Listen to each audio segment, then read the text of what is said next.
Today we are chatting with Parker, the founder and CEO of Lovebird. He started Lovebird after the birth of his daughter and after years of working for big CPG in the cereal category. He made it his mission to clean up the cereal aisle using real food, no fake stuff, with grain-free ingredients to help boost gut health, all while donating 20% of profits to fight childhood cancer, so kiddos can rise and fly. Hope you enjoy this week's episode of Kicking It with Christy. He goes, "Let me tell you something you already know. The world ain't all sunshine and rainbows. It's a very mean and nasty place, and I don't care how tough you are, it will beat you to your knees and keep you there permanently if you let it. You, me, or nobody is going to hit as hard as life, but it ain't about how hard you hit. It's about how hard you can get hit and keep moving forward, how much you can take and keep moving forward. That's how winning is done. Now, if you know what you're worth, then go out and get what you're worth. But you got to be willing to take the hits, not pointing fingers saying you ain't where you want to be because of him or her or anybody. Cowards do that, and that ain't you. You're better than that. I'm always going to love you no matter what happens. You're my son. You're my blood. You're the best thing in my life. But until you start believing in yourself, you ain't going to have a life." That's so awesome. I kind of vaguely remember that. I haven't seen that movie, I swear to God, in like 20 years. Yeah, it was so like, good. I don't know, it was like the fourth or fifth Rocky that So came out. good. I think people kind of tuned out a little bit, but I just remember watching that.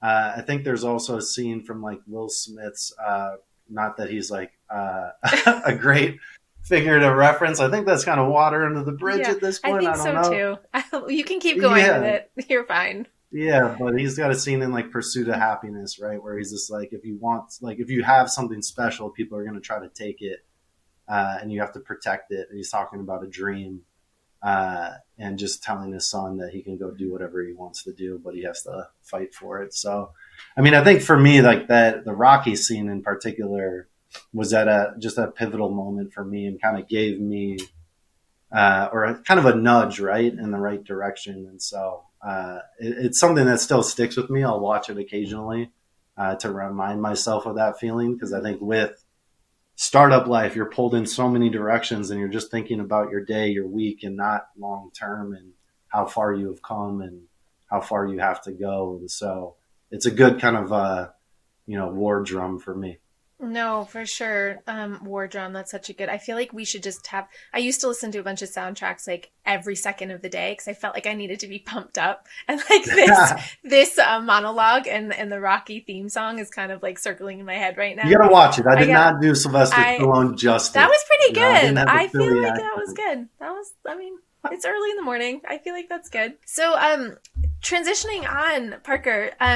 There was the headline in the Wall Street Journals a few years ago that said a spoonful of sugar helps sales go up.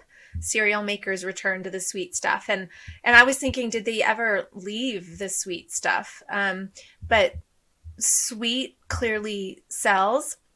It also kills, which is kind of ironic because, as we're generating more sales for these big CPG companies, we're also creating diabetes, right? Like a massive issue there. And so, your experience in the CPG industry, specifically at General Mills, and I think you had a little bit of experience at Kraft, right? What are your... Yep. Is that right? Yes, at Oscar Mayer way back when. Oh gosh, I had a lot of Oscar Mayer when I was growing up in the 80s and 90s. But talk about great songs. I mean, that's a classic jingle right there. It's so good. It really is so good. Lovebird from General Mills cereal industry to Lovebird. I mean, there's a backstory with cereal first, right? There's a major history behind cereal, and I'm assuming you watched Food That Built America. Did you geek over that, or am I the only one who's like totally obsessed with that show? No, I've watched it, and I think it really highlights how much food, like obviously everybody has to eat, right? But I think beyond eating and consuming, people don't fully appreciate the impact that food has on our entire life, environment, politics. It essentially comes down to the most important factor in terms of food supply, and what goes into it, what subsidizations they get, subsidies they get, and so it's a huge factor, right? It's much more than just what you put in your cart, and it kind of trickles all the way down to the farm and how they're grown and what they use to grow things. So, yeah, familiar with the show, and cereal specifically has kind of a very interesting history. Yeah, it's fascinating. I mean, I think what I knew was clearly Kellogg, right? There's this Kellogg name, and then they're diving into the Battle Creek Sanitarium, and he invented cereal essentially. But funny enough, as I start, that's what the food that built America kind of portrays, right? He starts, this doctor starts a cereal, and then it evolves into corn flakes, like the first flaked cereal on the market. But what's really interesting is that there was another doctor prior to him who was making I think it wasn't granola, it was granula, right? Have you? Yeah, with a U. Yes.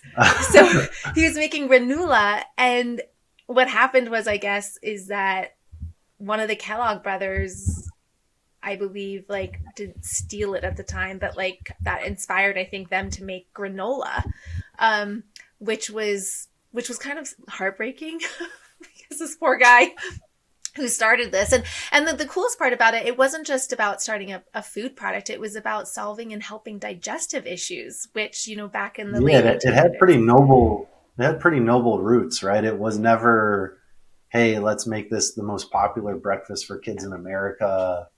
The noble roots were like, how do we help people with health? And they both had similar ideas in terms of creating a very bland diet to help people digest food, and they were very anti-meat at the time and pro-fiber and Yeah. really about digestion. And uh, it it just is interesting how, like, even something with kind of noble intentions can be manipulated by big business. I mean, the industrialization of a lot of things, but food in particular, you kind of see the aisle. I mean, I was in the grocery store today, and it's like the fresh produce section is maybe like a fifth of the size of all the packaged food in the grocery store. Where if you would go back in time 50 years ago, it'd probably be the opposite. Um, and so with cereal, the one Kellogg brother kind of took the idea. I guess he made a cornflake. Mm-hmm. The other guy had a cereal that was so hard that you needed to soak it overnight to even like eat it. And then the battle, I think, like, the tension that's most interesting is the battle between the two Kellogg's brothers. One who was like all about the health food side of things and didn't want sugar in it and wanted to keep it pure, and then more of the opportunistic industrialist brother who wanted to make this the biggest thing ever Mm-hmm. and just add a bunch of sugar to it, and sweetened cornflakes became a thing. And they had some lengthy, long legal battle that ultimately was in favor of the brother who was pro sugar and making sugary breakfast cereals, and kind of spawned this whole movement of breakfast cereal, which was originally the Kellogg's brothers, and then Post, and then General Mills came along as well and started creating breakfast cereals for kids and for families as well. So it is interesting. As you said at the beginning, like, a spoonful of sugar helps cereal sales. Like, it never really left. So I don't really get that Yeah, I headline. don't It's not. understand that title either. But it just it brings light to the fact that, I mean, I'd love to dive into this because you were at General Mills for a while, and they do some really good things. So I don't want this to be like, bash General Mills. It's just the cereal industry is fascinating. Just given, I think it's a $36 billion industry, and there's Cheerios and Cocoa Puffs and Lucky Charms and Trix, and something that you don't necessarily want to give to your kids. Hence, clearly, why you evolved and started something Mhm. else. So, what really motivated you to leave, and what's motivating them to sell what they sell, and why are they doing this? Like, why can't they just say no? Like, what are your thoughts? You were in the middle of this, so I'd love to hear your perspective on it. Yeah, I mean, it's a very interesting question. And for me personally, when I first started General Mills, I was very excited. Totally was drinking, not Kool-Aid, that's a different company, but let's say I was totally eating the Cheerios and buying everything they were selling. I mean, when you think about the scale of some of these big food companies, they can really create huge amounts of change, and change isn't always a positive thing, right? It can have negative effects as well. And so I really bought into that. Like I had a passion for food, a passion for feeding people with affordable food options, which is kind of the drumbeat of a big food company is like, we're feeding America. We feed, a third of the population eats this product. You have multi-billion-dollar brands. And there's a lot of pride, right? I mean, there's a lot of pride in feeding people. But I think what happens, and I think tying it back to the Kellogg's brothers story, is like when your intention shifts from helping people to growing your business, which we all kind of wrestle with to some degree, right? And that's been kind of something I've had to unlearn in terms of just like, Lovebird is about making the best possible product or cereal for people without any of the cheat codes that a big food company would use. But it's really easy just to go through your margin structure and be like, oh, I want to swap out this ingredient with that ingredient, or honey's really expensive. Why don't we just use natural flavors that actually tastes probably more like quote unquote honey or smells like honey than you would. And you'd have to use a lot of honey to get that honey flavor through on the product. And so I think it's that shift of the intent goes from how do we make the best thing for people to eat and serve their families, to how do we grow market share and how do we grow our business and how do we do it profitably. And so I think what happens within that is you start viewing people not as people, not like you're inviting someone over to your house for dinner or for breakfast, but you view them as a number, right? It's like, how do I get this person to buy my product and buy more of it and buy more of it and buy more of it and not buy those other products. Mm-hmm. And I think what happens is you chase the lowest common denominator, which is like high carb, high sugar food products that are almost impossible to say no to. You can't just have one bowl of Frosted Flakes or Cocoa Puffs or something like that. And I wouldn't say it's like some like evil scientist in a lab. It's like what at General Mills it's called consumer first. But that's essentially like, do you like the way it tastes? And it's like a linear relationship between product liking and sugar content. There is a cliff if you have too much sugar, but for kids, there really can't be a thing as too much sugar. For adults, that cliff gets a little bit lower, and anybody who's tried to drink Sunny D or any of these like very sugary things as an adult, you're like, how did I ever eat this? Right? It just doesn't add up. And so like, I mean, I think there's a ton of great, smart people that work at these big food companies. And I think they do help provide food to America and feed them, but it's also sort of a like post World War II mindset of like, there is food scarcity in America, but that's more so for lack of grocery stores in certain areas than it is like access to like packaged food. Like it's easier to get a bag of potato chips for someone in a more urban community without a grocery store than it is to get like a banana. And so that mindset I feel is outdated. And then as I started my health journey and understanding the power of food as medicine and just not satiety, that's when kind of the switch flipped for me. And, I tried to do some things within a bigger company and launch some interesting items that were more ingredient forward. But then it became apparent that I wanted to create my own brand, my own mission, my own purpose, and really enact change that way. Because quite frankly, change does not happen from like a big company, right? Like in terms of like really rebellious, disruptive change, it just does not happen. Like they can make sustainability pledges and do this and that, and whether or not it's half-hearted or full-hearted, nobody will ever know. But like true disruptive change like happens on the ground. It happens with individuals. It happens with people who make a decision that like they want that change. Because it's very hard within a big company to say, hey, I want to create a product that's going to take away from our cash cow that makes us a ton of money, is $1 billion plus, is global.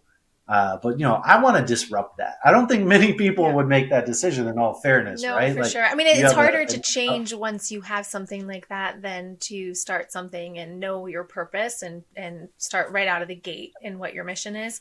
It's definitely hard to change a conglomerate of that beast. for I mean, sure. I I mean, also think it's interesting when you're talking about the consumers, putting consumers first.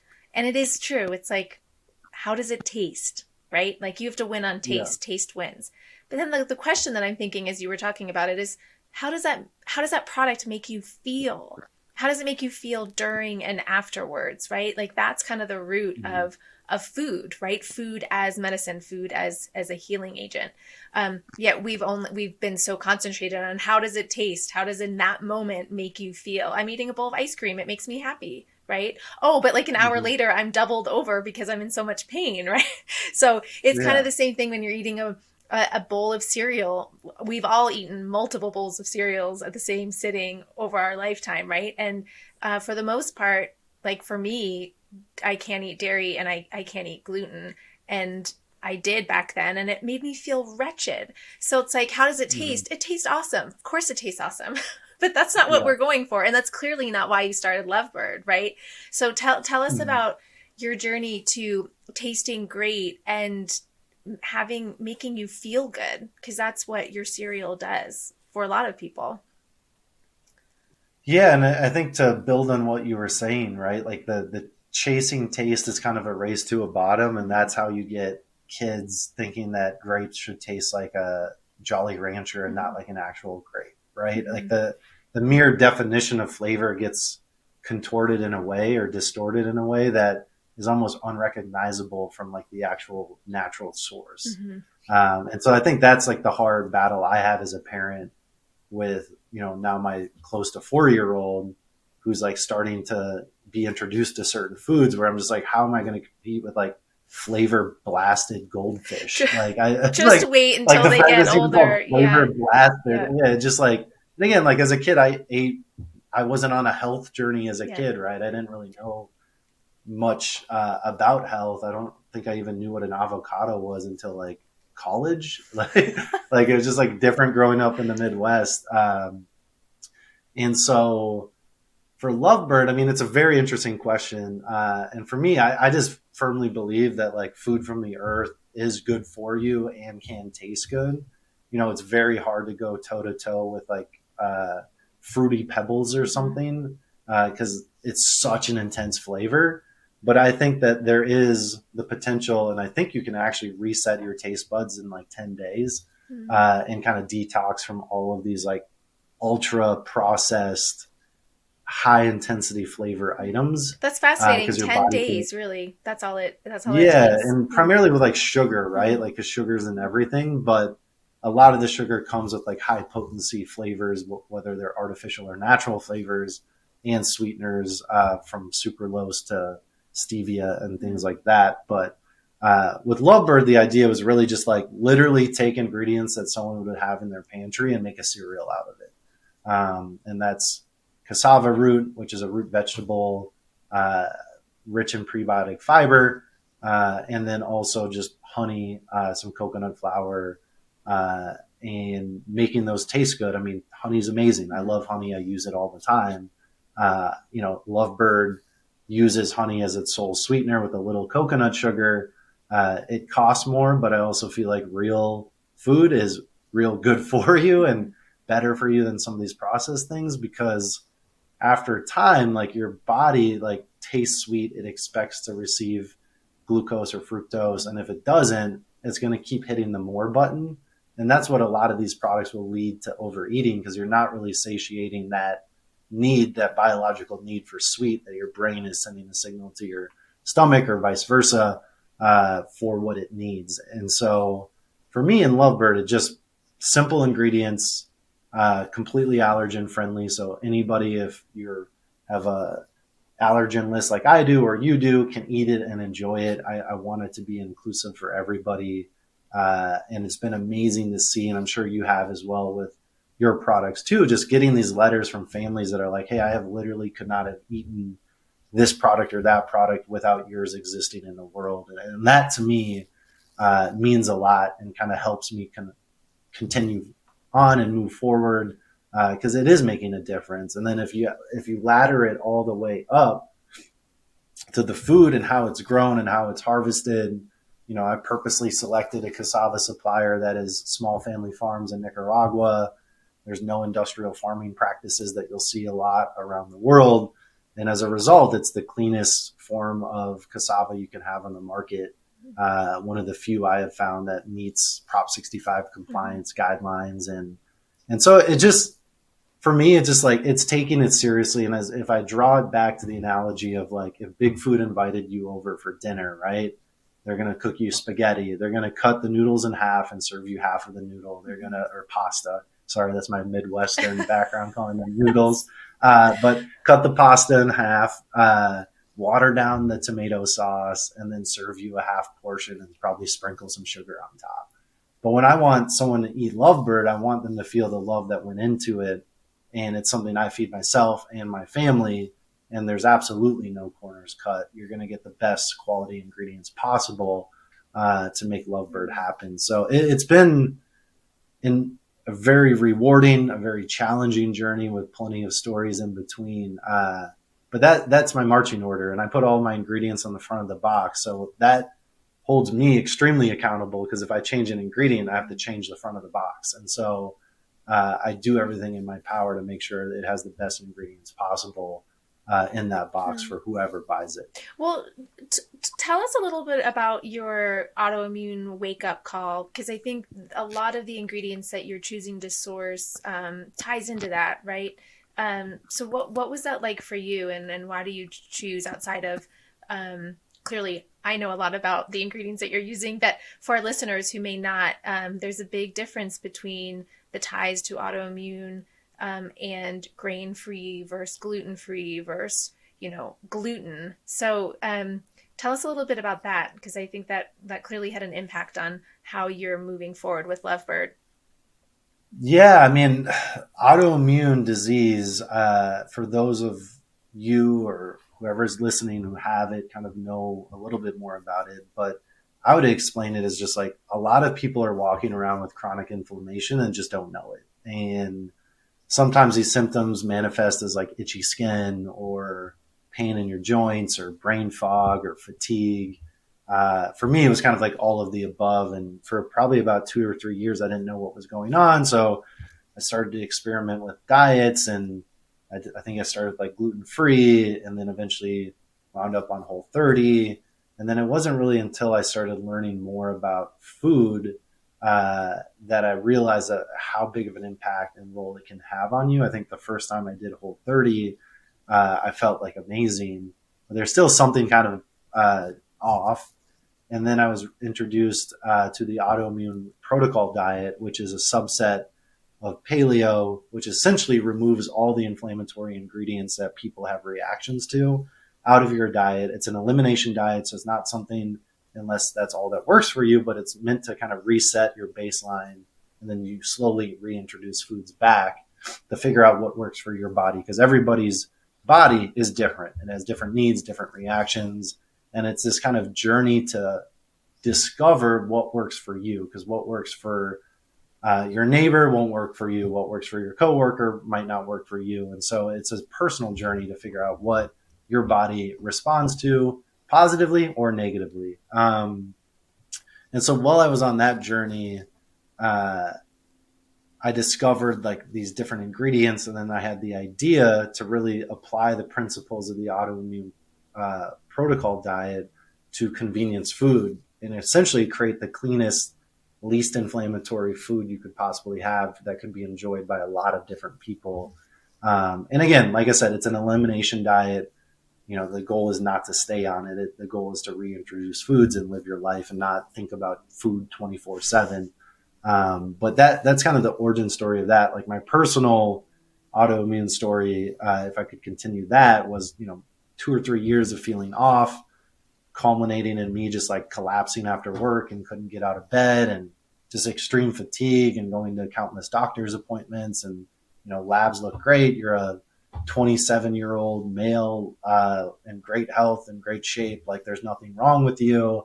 And it's very hard when you go to a doctor and you don't have a acute traumatic injury like a broken leg, and they can be like, "Oh yeah, you have a broken leg. Let's go fix that." If you go in and you say you have brain fog, they're like, "You're a hypochondriac." Like, I don't know what you do. 100%. I have a story for you, but I'll let you finish on that. Yeah, and so it is. I think it was a crash course, and like that journey dovetailed with my big food career, where I was like, "Wow, like what someone tells me, especially from big organizations, may not always be the full story." And it was sort of the power of being your own advocate because I had to be on my health journey because I would be prescribed creams and painkillers and ointments and all these things that would help for a few weeks and it would just come back. Right. And so it was really about getting to the root cause and doing my research and tuning into podcasts and reading books and kind of piecing together my own uh, protocol, I guess, so to speak. But then when I found the autoimmune protocol, it was a huge community of people that were doing the same. And it was very powerful, very challenging because my protocol was like, I think 60 days long and it went over like Halloween and Thanksgiving and Christmas. Yeah. And so I was the person at those family get togethers. I was like just eating turkey or just eating ham. And so it unlocked a lot for me, right? I've since added things back.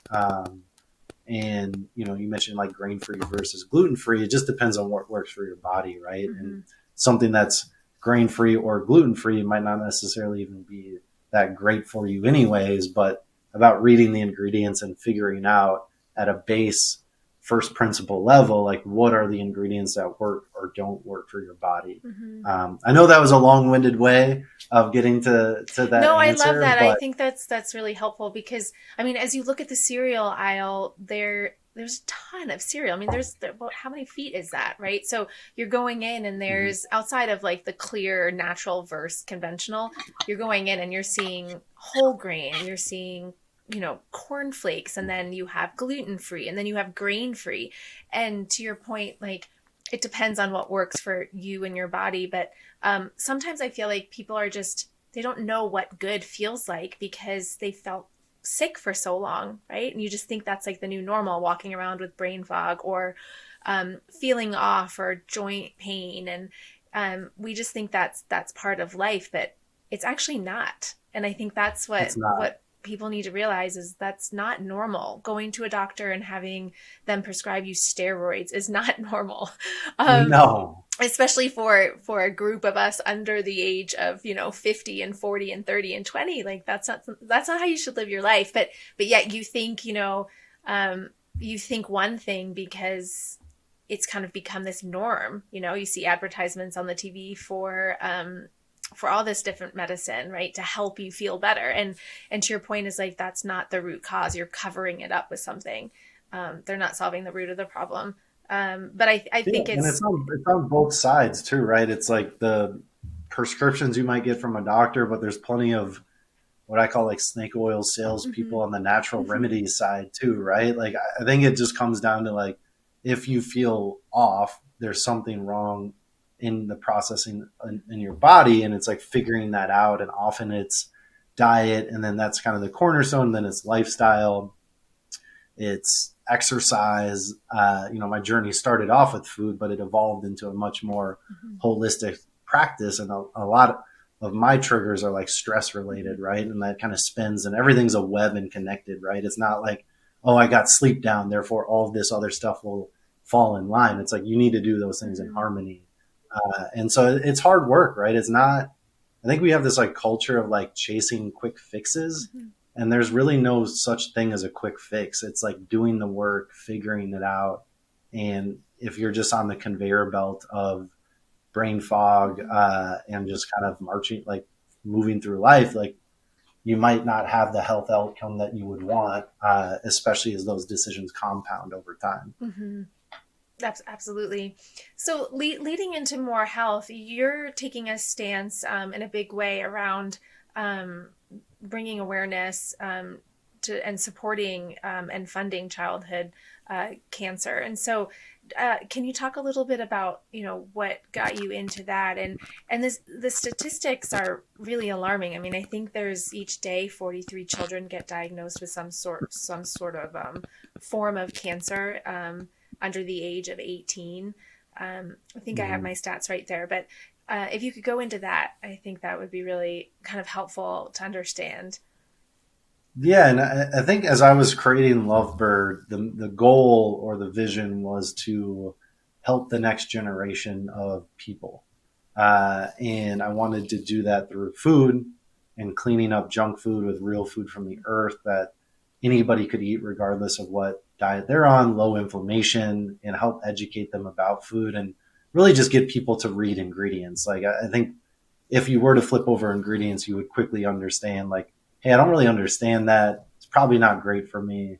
And then have that uh, learning, have that ability, that awareness to realize the food that they're eating.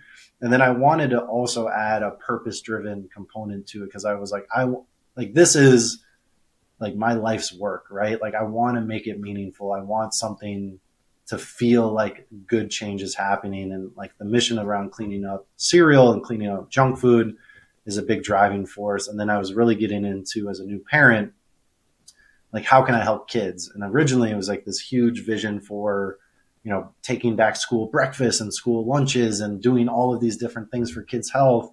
And I really just had to like focus because like I'm a small bootstrap company. I don't have the resources to go do all of those things. And it was very confusing when I explain it to people. And then through a few chance encounters along my autoimmune journey, I've done some genetic testing, often at children's hospitals. And that was my first exposure to seeing like a child, in this case, a young girl, fighting cancer, being around them, seeing their families, seeing how heavy the situation was.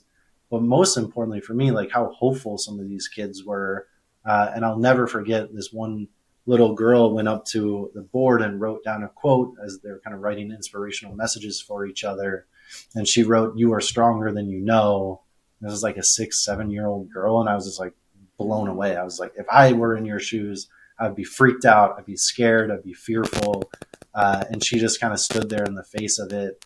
And if you actually look at the back of a Lovebird box, like part of the Lovebird poem is like, "You are stronger than you know." And so I embedded that moment into the packaging, into the brand.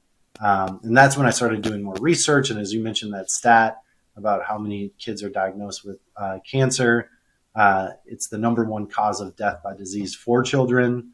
And it's historically underfunded with about 4% of the federal budget.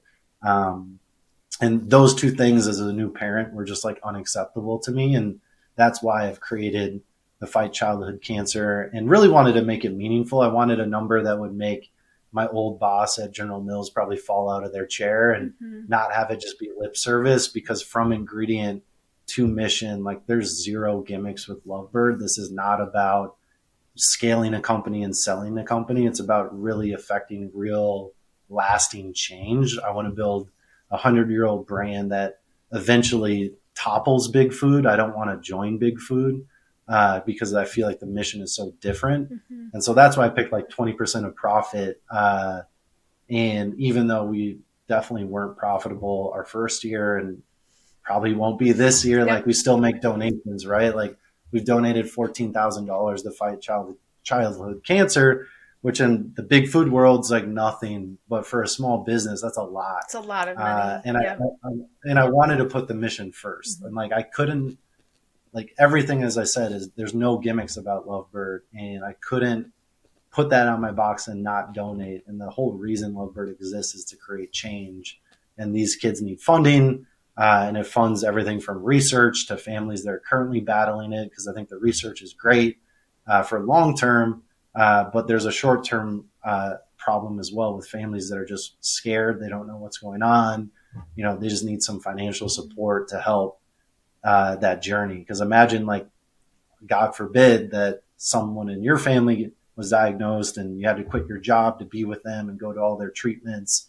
It's very hard to even live financially as you have a child battling childhood cancer. And so that's kind of the long-winded way of how it came to be. But at a very high level, Lovebird is about real food ingredients, real change, and zero gimmicks. There's no cheat code ingredients. There's no, we donate 2% of sales to save the rainforest, but they never actually do it. I just wanted to create something different, right? For me, it's not really a business. It's more of a vehicle for change. And as I mentioned at the beginning, that's kind of the tension I have on like ambition versus remaining independent, and growing, pretty rapidly. But I hope people pick up on that emotion, right? I just I go down the cereal aisle and if I have to have another cartoon character like look me in my eyes, I'm just like, the fact that they're allowed to put cartoon characters on boxes is just kind of sad. The fact that the it's amount of pretty money spent jarring. on child advertising is sad. Mm-hmm. It's pretty bad. I remember meeting. I had to fly out to New Jersey for a meeting with a big CPG company like 6 years ago, and I stopped by a Wegmans, to make sure our product was like still on shelf, right? And You got to do it. totally. And I walked down the cereal aisle. I think I was looking for something, and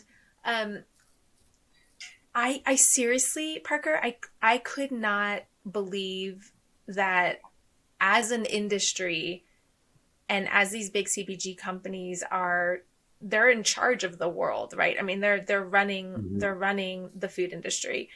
Which means they're running, human beings. That they're in charge, and we're giving them kind of the keys to our fate by everything they're doing. And the cereal industry is the most jarring one for me because it's so massive.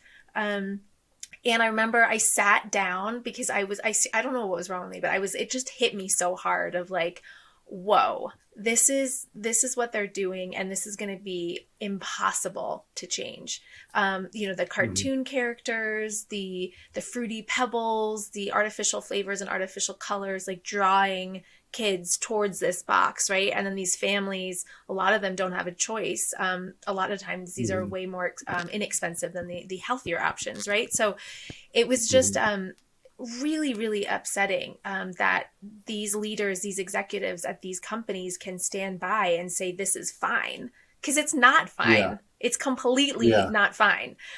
They have so much power, and I don't think consumers realize that. Like, the power is in their hands unless we start taking a stance. And it's exactly what you're doing. You're taking a stance. You're leading for change. You're challenging them to be better. But it is 100%. I totally agree with you with the characters. It should be illegal. That's Yeah, I mean, horrible. like cereal was the first product to ever be discounted. It's this odd category that doesn't really exist in other parts of the world. Like, we've tried to force it into different countries, but they all have different breakfast habits. But I mean, there's a complete responsibility for big food when you control the vast majority of the food in the grocery store, especially center store. And the race to the bottom is just taste, right? Like, you leave anybody just to follow their taste buds, and it's like real food can still taste good. And that's not to say it doesn't, but when you're competing with some of these products with cartoon characters and artificial and natural flavors, it changes the ball game a little bit for you. It makes it harder for you. But I think the key point you mentioned, like, they may have the power in the food that is made, but the true power lies with the people. Like, you vote with your dollar, right? That's why I try to buy organic and do all of these things, and why Lovebird's organic. It's about voting with your dollar. And at the end of the day, like, big food is a business. So if sales decline, like, they're going to try to fix it, right? And if what people are demanding are better, cleaner ingredients, that's what they'll make. I mean, you've seen that with a huge explosion in organic food and gluten-free food. And then now keto, that every big food is slapping that word on every sort of product, from cupcake mixes to yogurts to granolas. And everything in between. Like, they chase trends, they chase business. So, like, the people have the power. Like, you have the power to vote with your food choices, and collectively, those add up in a huge way and affect change. Like we said at the beginning, like, change doesn't happen at some like corporate C-suite office. Like, change happens at the grocery store register and what gets swiped across, because that's a vote, that's a signal on what people want. And ultimately, like big food will start making that, right? Like they want to make money and sell food, but we have to be aware of A, what we're eating, and B, like where it comes from, and C, how it affects our body, and then vote for that food future, right? Like for me, it's about redefining and saving our food future. Because if you play out our current scenario, we've never had more food but less nutrition. We've never had like more healthcare but been more sick. Uh, I think 90% of the population is metabolically unhealthy. Like the majority of people have obesity. We're going down this path where it's going to become generational now. It's like if you both parents are obese, you have like a 70% chance, like don't quote me exactly on that, but like a 70% chance of also being obese. And so it then becomes a cycle that we'll never get out of and we have to break. And so it's not going to happen in a big food office. It happens on the front lines with small makers and people that are trying to make products that are better for people. And there's a host of companies and brands out there that are doing great things. Like I'm a huge fan of what you do. And it just like making a stand, right? Like I have a quote that like, if you don't stand for something, you fall for everything. And that's why the mission for Lovebird is so important, because it what keeps me tethered to quality ingredients, low inflammation, and food, as you said, tastes good, but also makes you feel good. Mm-hmm. Thanks, Parker. Okay, I'm gonna jump into on the fly questions. You ready? Yep. Okay. Podcast or books? What was that question? Podcast or books? Ooh, I would say I start with podcasts, and then if it's an interesting topic, I'll go down in the book more rabbit hole. Driving or flying? Driving. Caffeine or caffeine free? Caffeine free. Oh, interesting. So you don't do any caffeine. No coffee. Nope. That's amazing. Tea? Nothing. Ghee like butter. No tea. Oh, tea? No, no tea. An occasional London fog, but that's like maybe once a month. Run or power walk? Run. Yoga or meditation? Ooh, probably yoga, but I'm aspirational meditation. Netflix or Prime? I used to like I don't Netflix because I like the documentaries a little bit better, but I've been trying not to binge too much. But probably Netflix. What's your spirit animal? Ooh, that's a really good question. I'm gonna say a monkey because that's what my daughter called me the other day. Oh, that's really cute.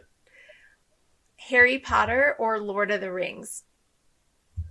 Ooh, I'd probably say Lord of the Rings. Operator or visionary? What was the first one? Operator or visionary? A breeder or Oh no, visionary? operator. Oh, operator or visionary? I would say visionary. Planet Earth or Mars? Earth. Adventure or hermit? Adventure. Thinker or doer? That's a great question. I would say it used to be more of a thinker, now a lot more of a doer, but I try to do both. Fair. Rivian, Tesla, or an old Ford truck? I would probably say an old Ford truck. Sushi, steak, or salad? I'd probably say steak. Morning bird or night owl? Night owl. Spotify or Pandora? Spotify. Ninja or warrior? Ooh. I'd say warrior. Introvert or extrovert? I would say I'm an introvert with extrovert capabilities. Snow or rain? I mean, I live in Minnesota. You're Yeah. probably expecting me to say snow. I would say snow if I lived where you are because you could go skiing, but here is not as great. I kind of like the rain. I like the feeling of rain. I like a good thunderstorm when it rolls in and you feel that energy. I'd say rain. Totally. I miss the thunderstorms. We don't get them out here very often. Classical or rock? Ooh, I would say uh, rock. I went through a phase where I was like, oh, I'm gonna become smarter if I listen to like classical music, but I just like I couldn't get into it. I was just like, this seems like the same song for 30 minutes. I need some words here, and so I'll say rock, but I do like classic rock if that's a kind of a hybrid. That's, yeah, you can pick that. Okay. The known or into the unknown? I like the unknown. I'm a big fan of finding, like, putting yourself in situations where you're uncomfortable because I feel like that's where growth happens. So if all you have is known, it seems like a pretty boring life. Okay. What are you the most optimistic about and hopeful about as you move forward with Lovebird? Ooh. I honestly, the community that's emerged around Lovebird is very humbling and I'm very grateful for, but also very optimistic that there is a passionate base of people out there that care about it. Because when I first launched, like I put my life savings into it, was staring at it. I drove the truck of cereal to my house and unloaded it in my garage and basement. And, my wife walked by and she's like, how are you going to sell all of this? And I was like, I don't know. We'll see what happens. And from the first order uh, to the most recent order, it's been amazing to see the people that have joined the mission feel the same way and want the same change. Because it was a very much a leap of faith where I was like, I don't know if this is going to work. Maybe I should freshen up my resume. I don't really want to go back to a big food company. Uh, I believe in this. I want it to happen. But you just don't know until someone actually buys it, right? Like, what is the most definitive form of support? It's when someone like financially supports you, right? And I think that community has really empowered me with like so much optimism and so much hope that there are people out there that not only want but demand better food and better food options and understand the importance of food and where it comes from and the effect on the total country and the total world. I mean, it's connected to everything. And so that is what I'm most hopeful for, that we're not in this like, zombie state of just eating whatever is on the shelf. It's like, no, you have choice, you have power, and you can vote with your dollar. And it's been really cool and empowering and hopeful to see people do that at shelf. Two friends or folks that come to mind who would be a good fit for this podcast and why? Ooh. And they don't have to be related to the industry. They can be, anyone challenging, questioning, doing. I'll follow. I know you sent that to me. And I've been thinking, probably as your question about thinking or doing, I think I've been spiraling on that one. Because I'm like, oh, there's some good people, but I was like, would they be like an interesting conversation? It's hard. I'll It's a hard follow up one. on You that can one. follow up. Okay. Yeah. Where can listeners support Lovebird, follow you, social, website, Instagram? Definitely. Find us at Eat Lovebird on Instagram, on Facebook. Uh, Instagram's probably the best follow, if I'm being honest. That's where most of my energy goes. And it is me posting and interacting with people. I don't have a social team. You can find us on TikTok, where I do have some people making some TikTok stuff because I just don't understand it and not that great at it. I just don't want to really like dance on TikTok. Yeah, Not a I big get it. dancer. I get it. But I can't do TikTok. I like the idea behind it, but I feel like I'm too old to do TikTok. yeah, well, maybe I should lean into discomfort and just do it. I don't know. But yeah, you can find at Eat Lovebird on Instagram. We're on Facebook. We're on TikTok. You can buy Lovebird on my website, lovebirdfoods.com, or on Amazon, or at Whole Foods and Sprouts and Fresh Market. And we have a store locator on our website to find Lovebird near you. But bias or not, please follow us. Maybe you'll learn something. Hopefully you can kind of navigate your health journey as well, and be your own advocate and learn how to vote for your dollar and what works for your family and what works for your body.